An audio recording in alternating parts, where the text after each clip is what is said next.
Hello, everyone.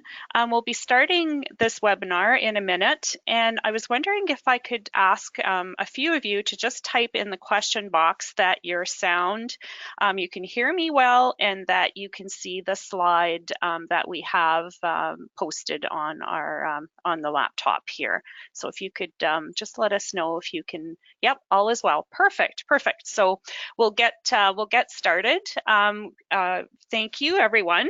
Good afternoon. And on behalf of Best Start by Health Nexus, I'd like to welcome you to today's webinar entitled Why ACEs Impact Neurological Development.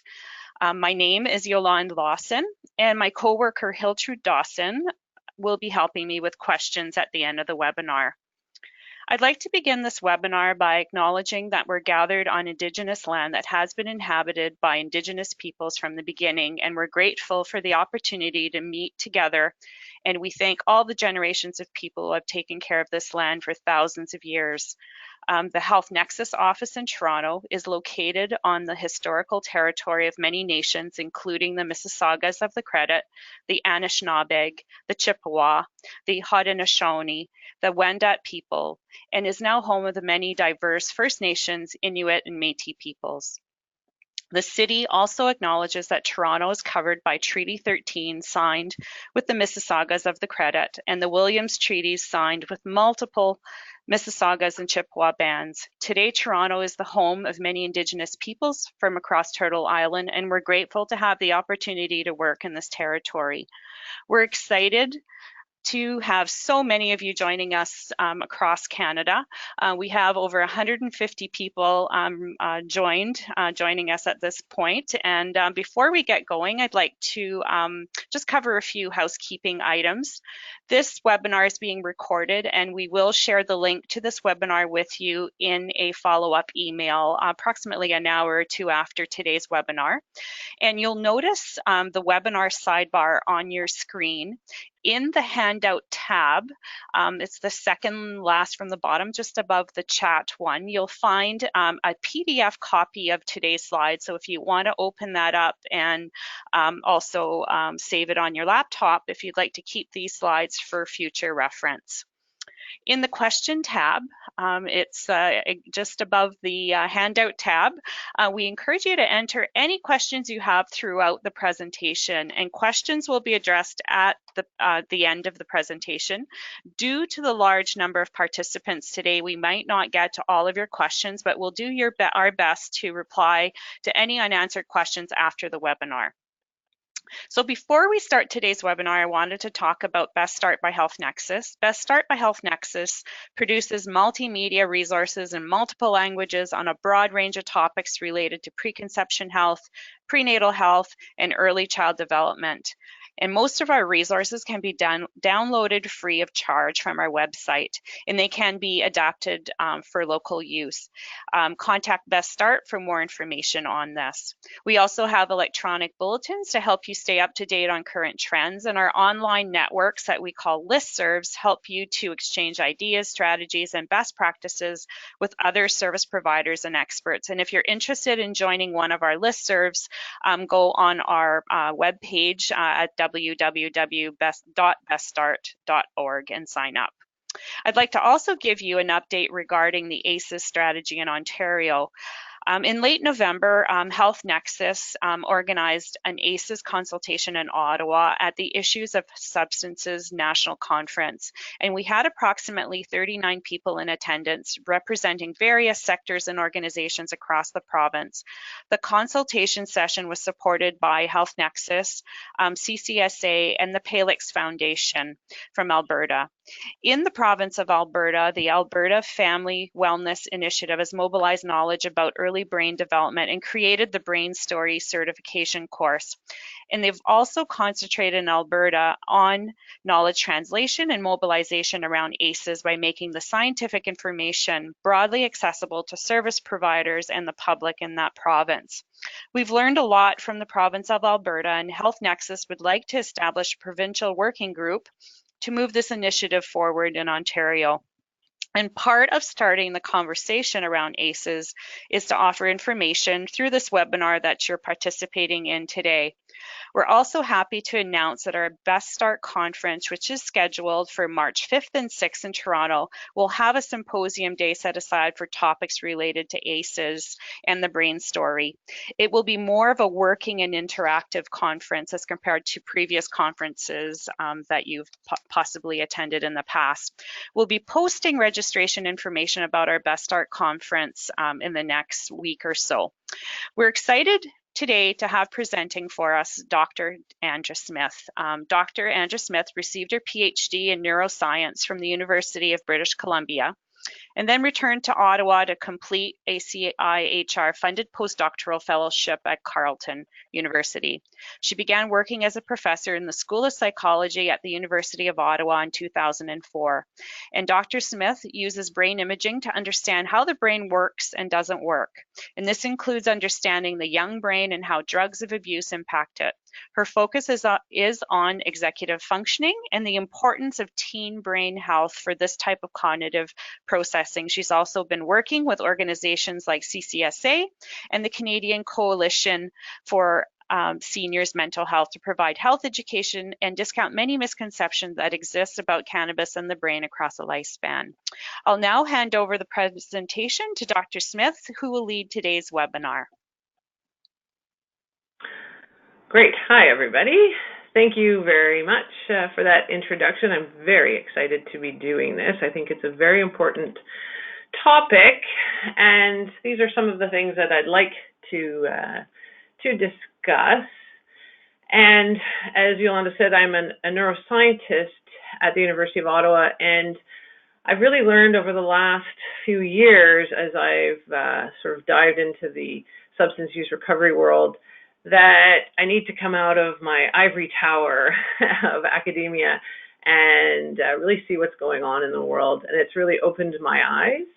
And I've also seen how the two worlds need to meld more, I think, and can really teach. We can teach each other. And so I think it's really important, and I'm excited to be doing this.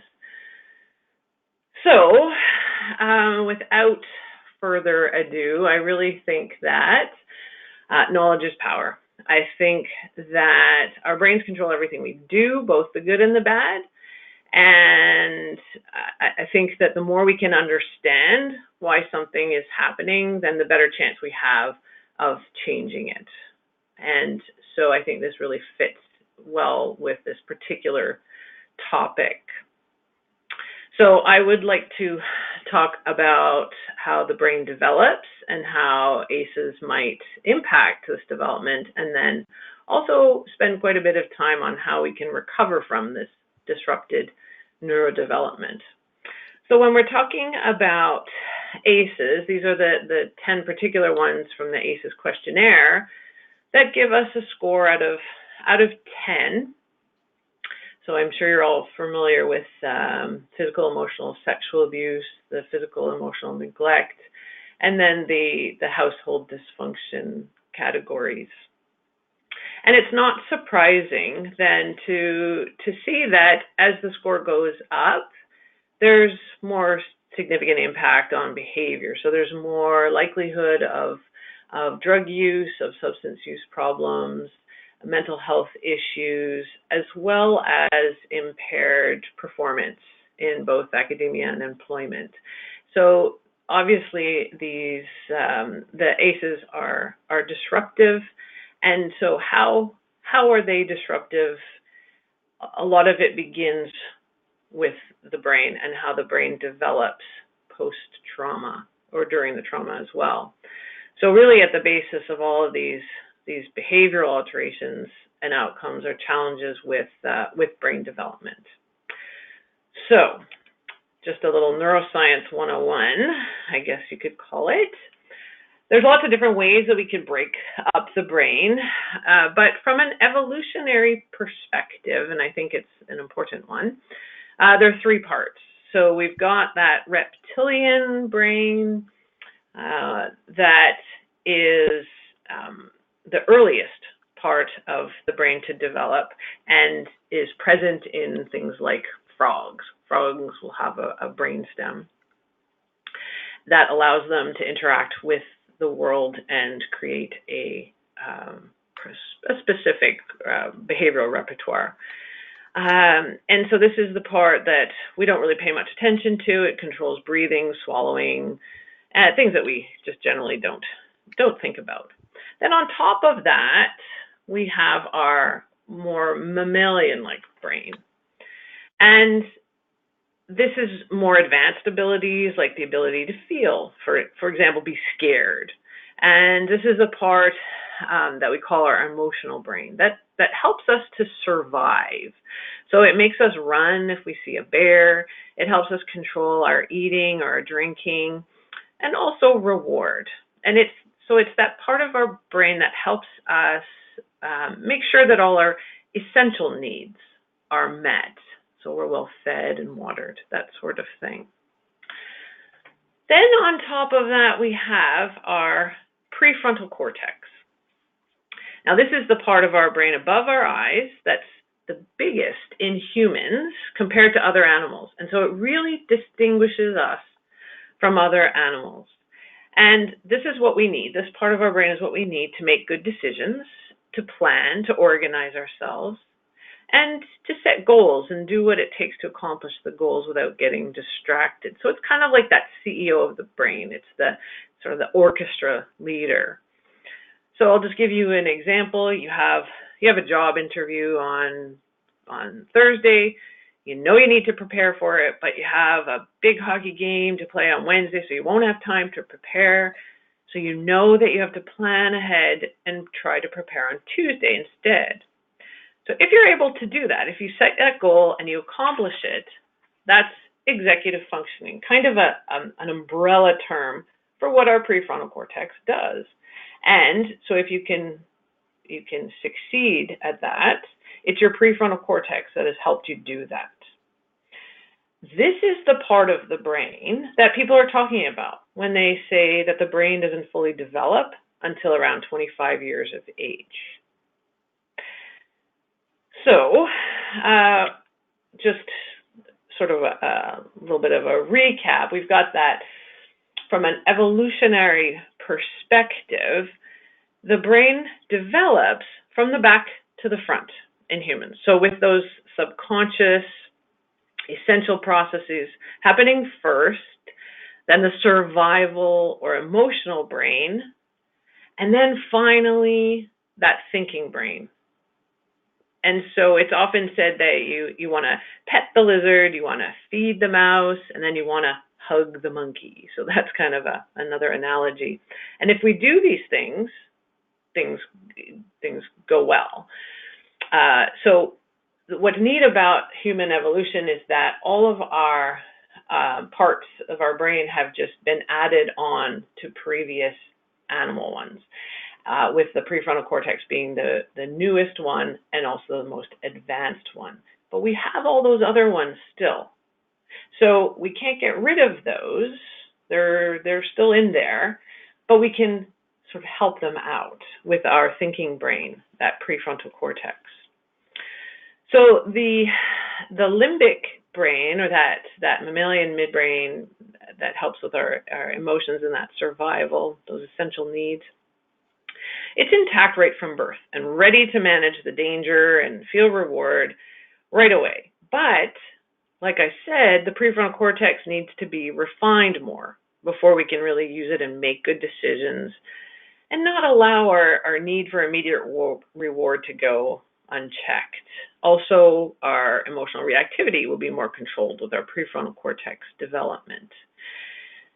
We'll be able to think about the consequences of our actions before acting and feel more advanced levels of emotion like empathy when we have a fully developed prefrontal cortex. So that all sounds well and good, but one of the biggest disruptors of positive, healthy brain development is stress. And so this now is where our ACEs come into play. So stress really overloads the brain. It takes away the ability to cope, essentially. And when this happens, there's no communication between that prefrontal cortex and the other parts of the brain. And chronic stress can create this sort of loop of negative side effects on the brain. And so this can lead to increases in the stress hormone cortisol. And what happens when you have long-term or sort of chronic unmitigated stressors, you've got high levels of cortisol, and that can impact the structures in the brain that are involved in memory and learning and also emotion. And so you can actually see with that sort of unmitigated stress, chronic stress, you can actually see the hippocampus reducing its volume. You can see it reducing in size. And the hippocampus is important for helping to turn off the cortisol response. So if it's damaged, it's going to have a harder time doing that. And so it is a rather vicious cycle. Unfortunately, when this happens, there can be problems with a lot of those cognitions that I was talking about that the prefrontal cortex contributes to. So things like attention and perception and memory and learning and word finding, all of these things seem to be significantly impacted by chronic stress. And I think even people who haven't had ACEs can identify with this. And so imagine even further having those ACEs, being in that chronic stress, or where you are always needing to feel like you're just trying to survive, basically. So you're really living in that midbrain. There's not that communication that exists, that needs to exist between the prefrontal cortex and that middle brain. You're living in that middle brain, just trying to survive. And so one thing that happens, unfortunately, with this is that there is this stressor that happens, the ACEs, the chronic stress that exists. And unfortunately, drugs can play a role almost like an emotional anesthetic. And substance use can sometimes reduce the hurt, but then it keeps the person in that middle brain. So with substance use, you have a perceived relaxation. It's perceived because it's because of that emotional anesthetic that's happening. And so with that substance use, you've now taught your brain that it doesn't have to do anything, and so you don't have to increase your stress management abilities. And so introducing substances to that stress brain then never really allows us to develop good stress reduction techniques and engage that prefrontal cortex to help with that. And then again, and I keep saying this, there's no further communication that exists between the middle and the front of the brain.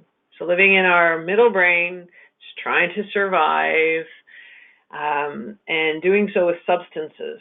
Now, this is obviously not a good thing. So people will build a strong emotional relationship with a drug and know fundamentally that it's not a good thing, but because of that lack of prefrontal intellectual processing, it makes things a bit more complicated. But we'll figure out how we can change that in a second.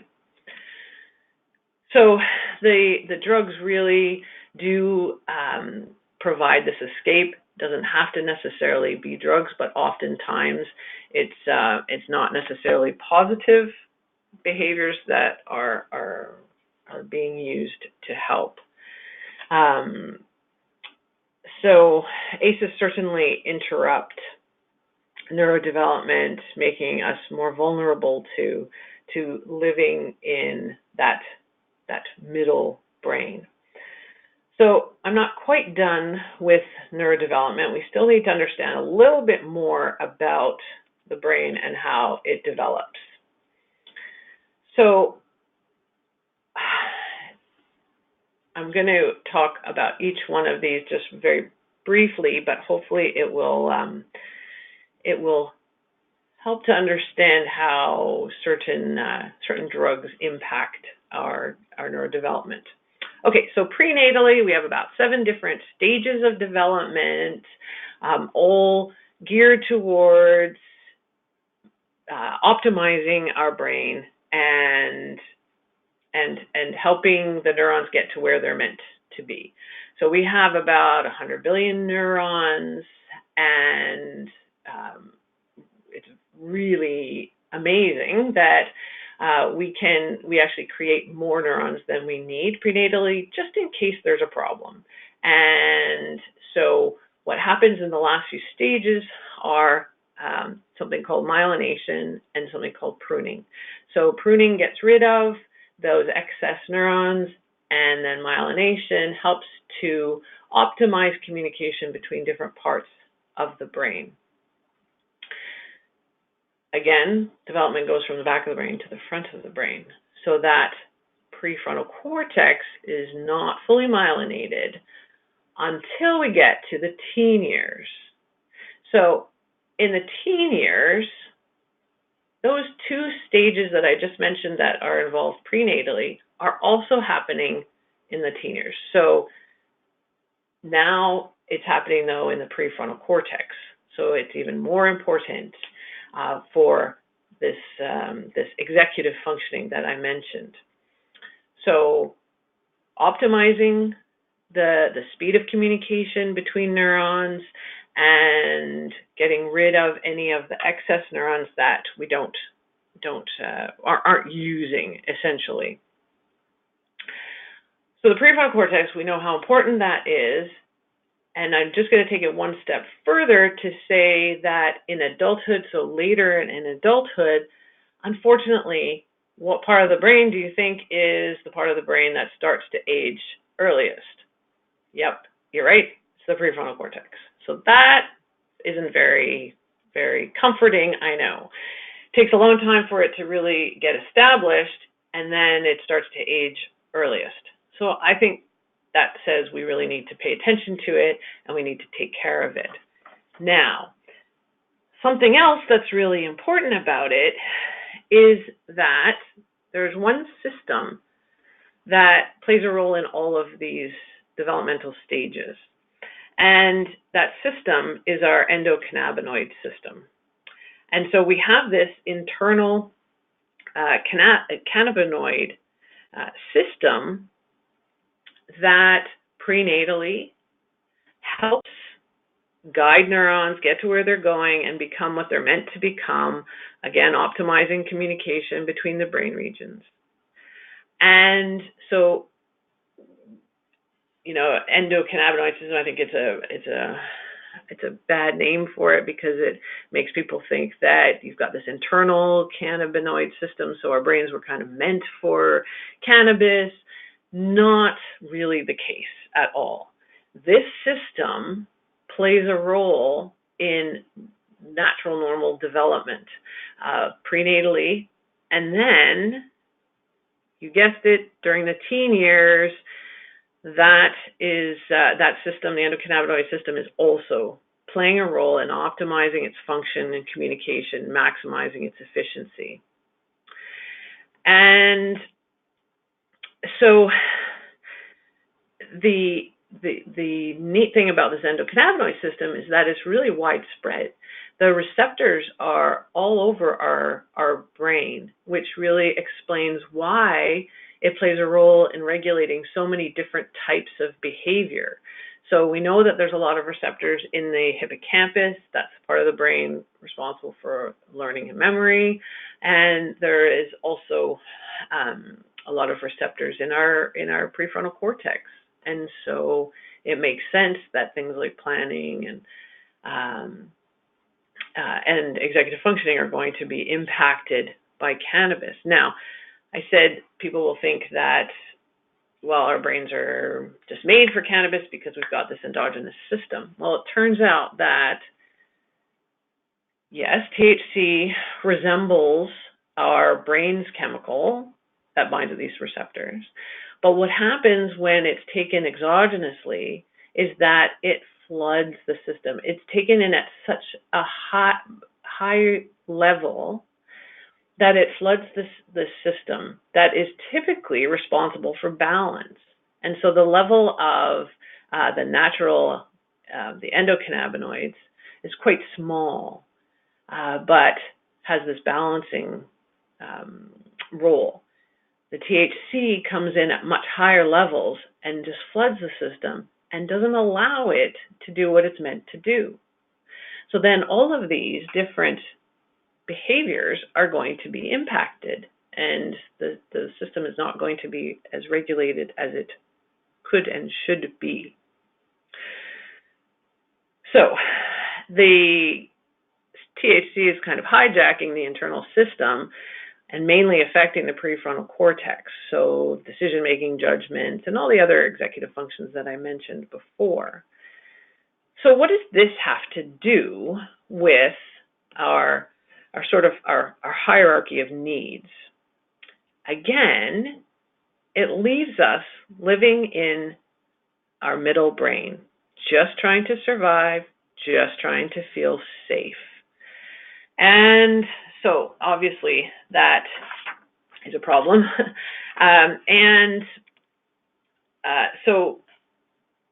So oftentimes what's happening, the substance use is occurring during this, at this stage where really we just want to belong, we just want to feel loved, we want to feel accepted, and again, we want to feel safe. But the drugs are supplying really an artificial safety, and blocks our ability to connect, and can impact that safety and physiological wellness. The great thing about our brains is that they're dynamic, they're malleable, and our brains can change. So although ACEs and drug use can impact brain development in a negative way, we can also change our brain for good. And this was, I think, a great statement from a very long time ago.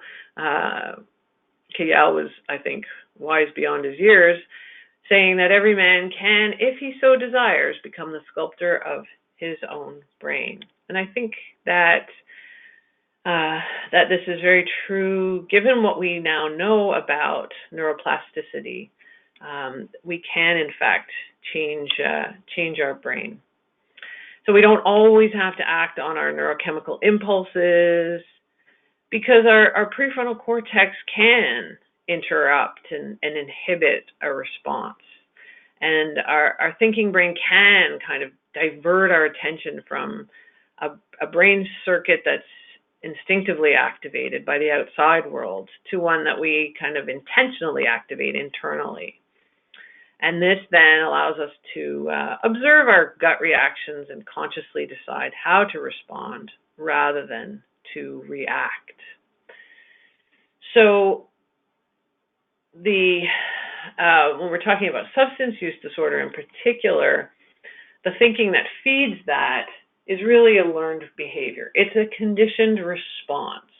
You feel stress, you smoke a joint, you feel relaxed. And so that is a conditioned response. Eventually that is going to lead to problems,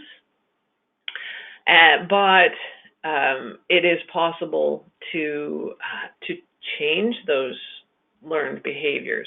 So recovery from a substance use, recovery from ACEs that lead to substance use, is really learning to rewire or reprogram new response patterns. That's kind of what's happening. So we can be the sculptors of our own brains.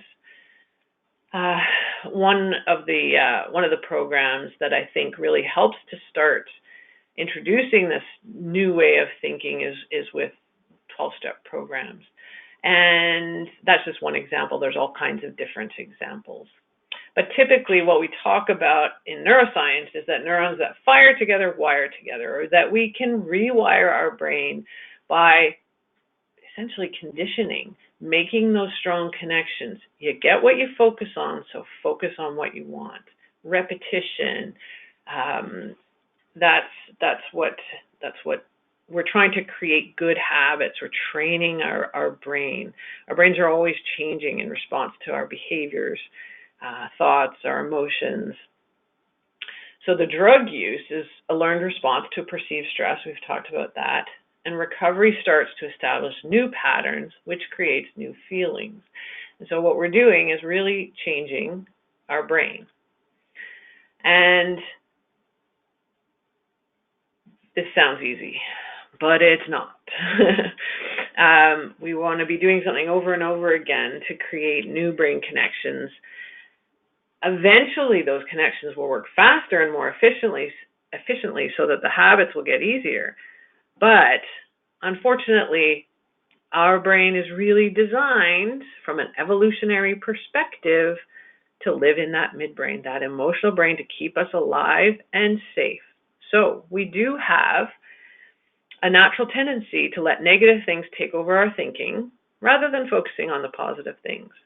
So we actually respond to negative stimuli faster than we respond to positive stimuli. If you think about it, you have 5 good things happen to you in a day and 1 bad thing. You come through the door at the end of the day, and what is it that you talk about? It's probably that 1 bad thing. And that's just the way our brain is, but we can change it. But that is called the negativity bias. It is, I'm sure, alive and well. But it's also what makes it very difficult to change behavior and thought patterns.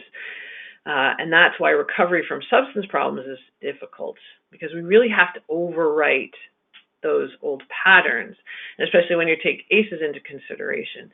Overwriting those old patterns of thinking is very, very hard. But if we can create those connections with the prefrontal cortex that help with being able to supply more positivity, we can train our brain to be happier and to be healthier. So a happy brain is a healthy brain is a happy brain. And that saying, neurons that fire together wire together, continues to say, but neurons that aren't in sync don't stay linked. And so there really has to be a focused and conscious attention for change. And again, repetition will help to increase the efficiency of the connections in our brain. If you're wanting to change your brain, you have to be motivated, obviously, to do that, because it is hard work, but it is possible that your brain can change. I've got all kinds of ways of engaging your prefrontal cortex that can help. Even if you haven't experienced ACEs and you want to improve your brain, there's lots of ways of doing that. It's just harder when you're stuck in that middle brain. Okay, so some ways of being able to do this. Our prefrontal cortex can help us to divert attention from negative to positive through things like mindfulness and meditation, thought reframing, visualization. Those sorts of things can really help to strengthen that sort of mental muscle, to give us the power over that midbrain and have a happier brain to help us get through tough times. So obviously there's many more solutions than this, and not just one will work. Having a healthy physiology, and we'll get into that in a second, you have to have the healthy sleep patterns. You have to have food on the table to be able to get past the damage that ACEs might have had on the brain development. But these are just some things that sort of once the ACEs have been discussed and acknowledged and perhaps clinically sort of dealt with. I don't like that way of saying that, but then restoring that prefrontal cortex, making those connections stronger, is important. And some of these are ways of doing that. in order to have a healthy brain. So I did a study with women who had gone through treatment for breast cancer but still had neuropathic pain chronically. So as Yolanda said, I'm a brain imager, and I'm fascinated by how mindfulness actually impacts the brain. So we scanned the women before and after an 8-week MBSR course, mindfulness-based stress reduction course. And we saw significant differences after the MBSR, after the mindfulness training. We saw reductions in their pain interference and pain severity. And then we also saw changes in parts of the brain that are involved in things like rumination, pain perception, and also visceral reactions to pain and to the body. I was shocked. I was so excited because we're actually seeing that our brains have the capacity to modulate the experience of pain. And so that was a really exciting result. We even saw significant increases in the health of the white matter tracts. We use something called DTI. So the axons that had been damaged through the chemotherapy, through the cancer, through the experience, that trauma, were actually healthier after the MBSR. And so I think that mindfulness teaches us to attend to the moment, not avoid it. And it also helps us to respond instead of react. And that's the best gift that I've had from the courses of the MBSR courses that I've taken. That idea that between stimulus and response, there is a space. In that space is our power to choose our response. And in our response lies our growth and our freedom. So Viktor Frankl was a survivor of the Holocaust, and I think that this is really important. We want to be able to respond to a situation rather than react. If we're in our middle brain, we're reacting. We're not responding with our thinking prefrontal cortex. So that's just sort of a little aside with respect to the study that I did, but I think it's a neat way of showing that there is empirical evidence that mindfulness can change our brain. Okay, so I was going to do this little exercise with you. So it's a very simple exercise. There's a ton of them out there, but very simple. You can do this on a lot of different apps and whatnot, but just inhaling and exhaling. So what we're doing is just calming that parasympathetic nervous system, calming that, or activating the parasympathetic nervous system, just calming that lizard. We know that we're okay in the moment, and breathing exercise can help accomplish that. Okay, so what is happening when we enter into these healthy ways of living, and we've countered those ACEs with creating a healthy brain? Let's go back to the Maslow's hierarchy of needs, and we want out of our midbrain and into our prefrontal cortex for some balance. Recovery capital is it refers to the internal and external resources necessary for an individual to achieve and maintain recovery, specifically from substance misuse, as well as make behavioral changes. So you have to start right at the very bottom to ensure that there's this physiological repair. So things like good sleep and healthy water, for example, and good food, good nutrition.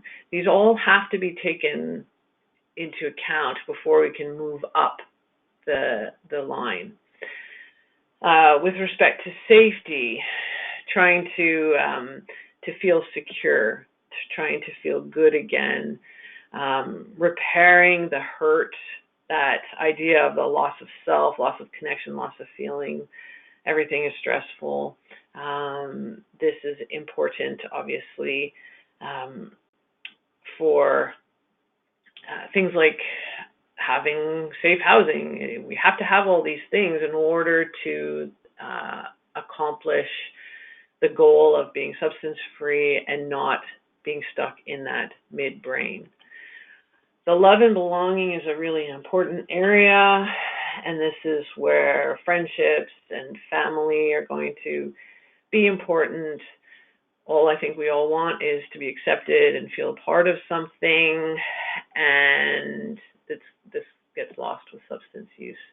And when we're not able to engage that prefrontal cortex with respect to connection, we can feel happy in that midbrain with food, water, those essential needs. But for true happiness to occur, we really need to engage that and activate that prefrontal cortex. And so then as we move up, then eventually we're able to start feeling really good about ourselves, and some success can help with self-esteem, confidence, achieving things that probably didn't think were possible. Getting sort of respect for oneself, respect from others, really important aspect of this recovery process. And then the final sort of stage, finding your path, contributing to society, forgiving what has happened in the past, and that sort of self-actualization that can occur. So ACEs certainly can influence neurodevelopment, but it doesn't have to define the rest of somebody's life. And I think getting help early, particularly before that neurodevelopmental window of 25 years is over, there is always hope. So these are some of the websites that have some good information, and that is all I have to say, but I'm happy to answer any questions if you have them. Great. Thank you, Dr. Smith, for this great presentation on adverse childhood experiences and its impact on neurological development. We'll now answer questions. So please type in your questions in the question tab, and we will attempt to get through as many questions as we can before 1 o'clock. So Hiltrude, I'm going to turn this over to you now so that you could possibly go through some of the questions, and maybe Dr. Smith can answer some for us today. Thank you, Yolande. And yes, there are a few questions coming in. So you can hear me okay? There's a question from Carrie Ann Berger. What MBSR courses do you recommend? And Carrie Ann, you may have to explain what MBSR is. So MBSR is mindfulness-based stress reduction, and it's just one tool for using mindfulness. So it was created by John Kabat-Zinn. It's an 8-week program, meeting for 2 to 2.5 hours each week, and then one day has about a 6-hour retreat. And it covers different aspects of mindfulness. Typically, it's a group MBSR. And there are alterations on that. So there's a mindfulness-based cognitive therapy. There's a mindfulness-based rehabilitation. So there's different types of mindfulness courses, but that's kind of the standard one that he developed initially for people with chronic illnesses. Great, thank you, Andra. There are a few questions about slides, and just let me just repeat that again. There is a handout tab. If you look at the console, the webinar console, you see the word handouts 1.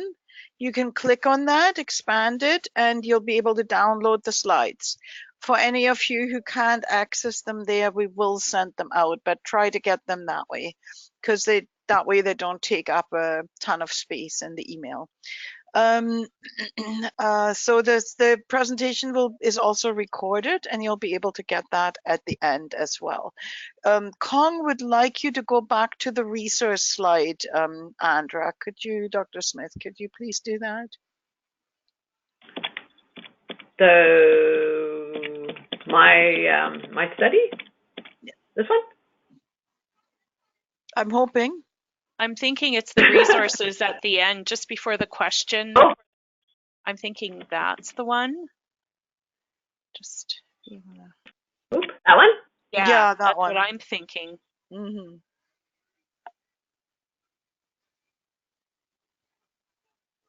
Yeah, so I've done a lot of work with CCSA. They have a great website that has all kinds of information. And then Rand Teed runs the drug class, and he's an addiction counselor, and he addresses the ACEs question a lot. He works with teens in Saskatchewan. In the Catholic School Board, he counsels teens from 5 of the different high schools and does a lot of education about ACEs and drug use and drug recovery. Mm-hmm. So that's Great. a good reason as well. Great. There's a question from Bobby Jean. Will we be able to access the slides? They were fantastic. Oh, good. Oh, no, that we already answered that. How do you suggest we help the folks living in our shelters? From Colleen. Can you repeat that? Sorry. How do you suggest we help folks living in shelters? Right. So this is obviously a very good question. And I, as a neuroscientist, I am not a clinician, and so for me to give that sort of advice, I don't feel comfortable doing that. So I'm coming out of my ivory tower, but not with any skills related to sort of the hands-on piece. I mean, we have to, in order to help people, obviously we have to identify that there have been ACEs and that those contribute to mental health issues, drug use issues, and so my role is to bring awareness to that and to know that those are going to impact the brain, and so we need to create the healthiest brain that we can. I wish I knew what to do, but unfortunately that's a little bit out of my wheelhouse. But perhaps somebody else, Yolanda or somebody else, could actually help with that. Okay, and I'm going to leave that. If you want, anyone has some suggestions, please send us an email. We can always send that out. Then, Andra, do you have the reference for your study that you conducted on MBSR and pain management with breast cancer patients? That reference, if it's on the slides, that people will be able to get that? If not, we can send that out. Yeah, so it's actually under review right now in the journal Mindfulness. So it hasn't actually. It's should be out any day now, I hope. Right. But I could always update you if you'd like. And maybe you could post it when it's out. Post that on our listserv. That way, people will be able to get it.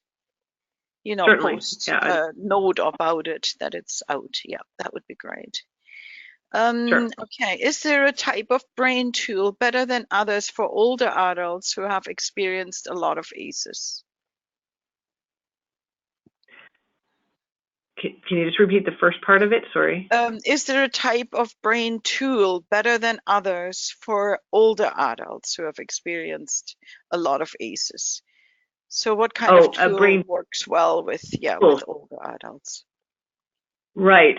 I have gone into a retirement home and done some very basic mindfulness training with them and seen a remarkable outcome.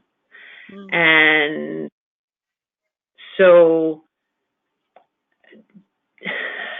um, these were some of the people had abuse as children, had never addressed it, and had never been in touch with their breath, and had no idea that they had the ability to calm themselves and take charge of their own thinking.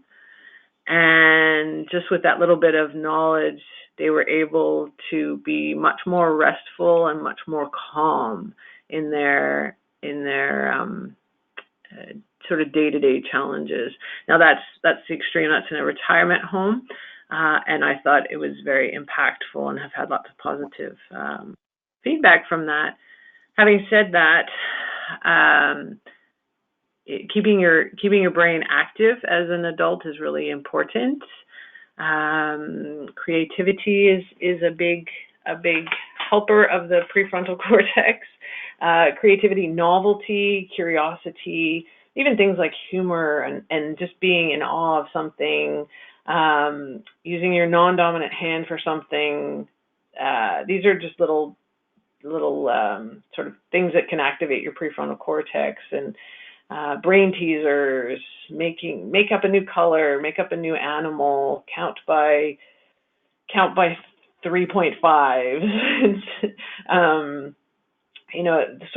Those sorts of things that are going to activate that prefrontal cortex are going to help you get out of that limbic survival mode. I don't know if that helps at all, but kind of helps to tip the balance towards the prefrontal cortex rather than the limbic system. Mm-hmm. And as we may not get through all the questions, but anything that you feel didn't get answered fully, send us an email and we can always see if we can address that, how we can address that with Dr. Smith. There's a question here about will MBSR help those with brain damage caused by alcohol use during pregnancy? And that's so FASD. That's an interesting question. I'm going to add something to that. One of our co-workers, Angela Gaddis, is involved with a study with CAMH, Center for Addiction and Mental Health. They've been doing some pilot studies on mindfulness acceptance training or theory, and the pilot studies have been worked very well. So that's obviously a very interesting area of study that may, once that's expanded into a full study, that we should have some really good results on. I don't know what the next plans there. The pilots were just wrapped up recently. Then, did you want to say anything else about that, Dr. Smith? No, I think that's. I haven't worked with FASD at all. Mm-hmm. Yeah, it's a tough one. Okay. But yeah, I won't say anything more. Okay, there's another question about alcohol use, and that's if 12-step program contribute to rewiring and correlate with Maslow's hierarchy, why the high levels of failure? Interesting question. Yeah, I guess it works for some people and it doesn't work for others. And ultimately, if you don't get your ACEs dealt with, or if you don't acknowledge those ACEs, no recovery plan is going to work perfectly well. And so I think perhaps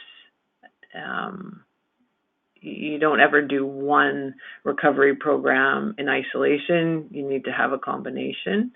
But again, that's my non-clinician opinion. I know that it works for a lot of people, and for other people they need something different. And oftentimes it's a combination. Yeah. Good. Yeah, no, I agree. Combination of factors, right? The next question is, which MBSR did those who participated in your brain imaging study do? That's from slide 24. What did they do? Sorry? Yes, yeah, did they like, that's probably a bit more information about the study. Yeah. So the images that I showed are functional MRI. So they were actually looking at emotional words on the screen that were related to their pain and their cancer. And yeah, I don't know if I want to, like, it was a Stroop task, so they had to press the button for the color of the word. But the emotional words were much more impactful before they had the MBSR. They were able to self-regulate much better post MBSR. And so we saw a reduction in activity in areas that are involved in rumination, pain perception, those sorts of things. I don't know if that helps. Good. Yeah, I think. Well, we shall hear if it's not enough information, right? Another question is, what are your thoughts on EMDR, which I don't know what that stands for resolving past trauma? Yeah, so I'm not able to speak to that. I know what it is, but I don't know enough about it. I'm sorry. Okay. And you don't have any experts that you could refer to or anything like that, do you? I actually, now that you mention it, I do have, I have a reference. I do. Okay. I have a couple of references that I could update. Yeah, I could provide a couple references for somebody. Okay, great. Thank you. Then again, will this be recorded? Yes, it's been recorded. You will get the link to the recording. A question, thoughts on harm reduction versus abstinence-based recovery? How much time do we have? We have 3 minutes. So what can you say? 3 minutes. Yes. So I have a huge bias about this, that I really think if we're really talking about rebuilding and restructuring our brains, that abstinence is the only way to do that.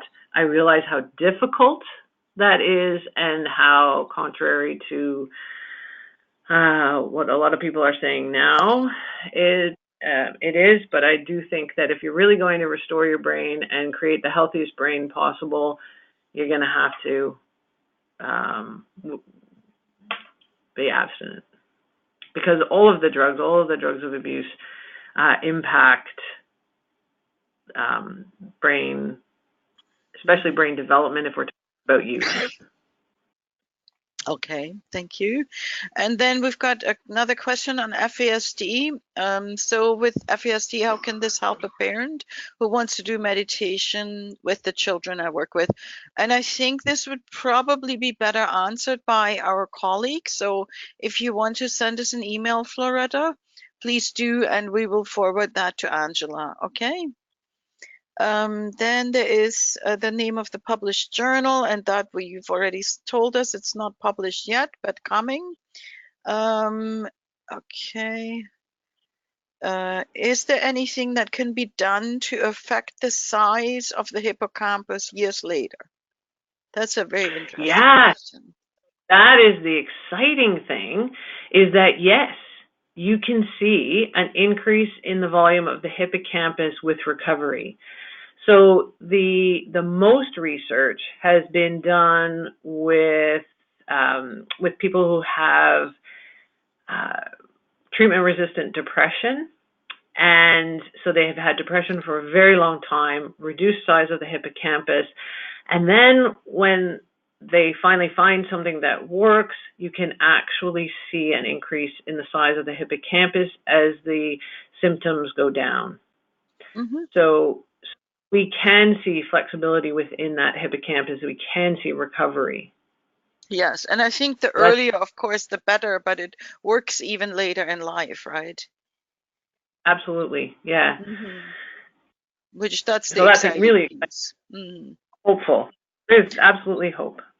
And I think that's one of the big pillars of the brain story, that you can affect that hippocampus even if it has been activated and grew too big. I see that we've got Angela, our co-worker, online anyway, and she said something about the shelters, homelessness, and it says here that a housing first approach works best. So whoever posted that question can always get in touch with Angela. Thanks for answering that, Angela. I'll do one more, it's 1 o'clock. And then I think we'll have to probably call it.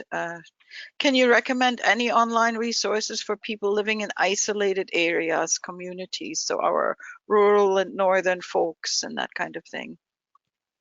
Yeah, the wonderful thing about mindfulness is that there's many different resources online.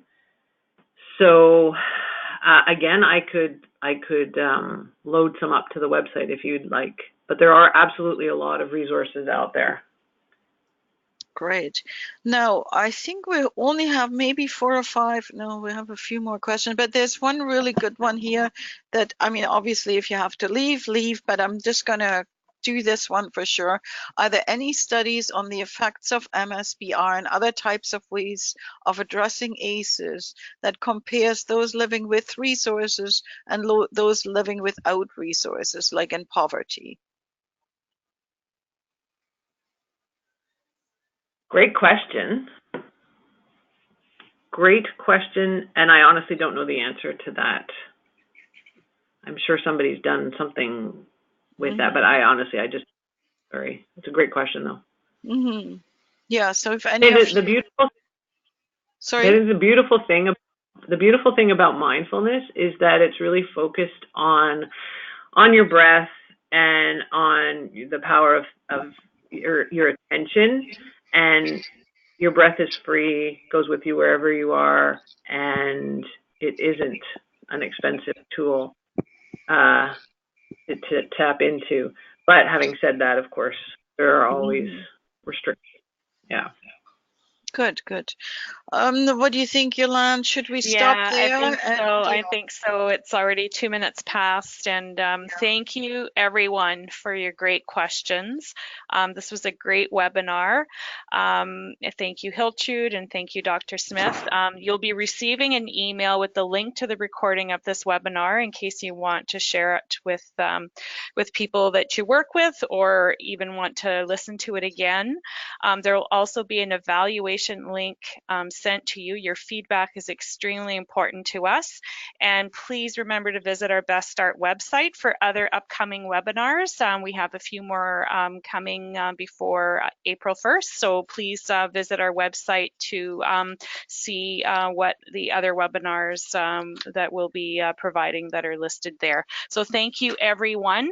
That is Dr. Smith's contact information there on the slide. And if you have any questions, and I'm with Health Nexus, Best Start by Health Nexus, you can always forward questions to me and I will forward them to Dr. Smith. So I hope you've really enjoyed this afternoon's webinar, and thanks again for attending, and you'll be receiving some emails, as I said before, in the next few hours.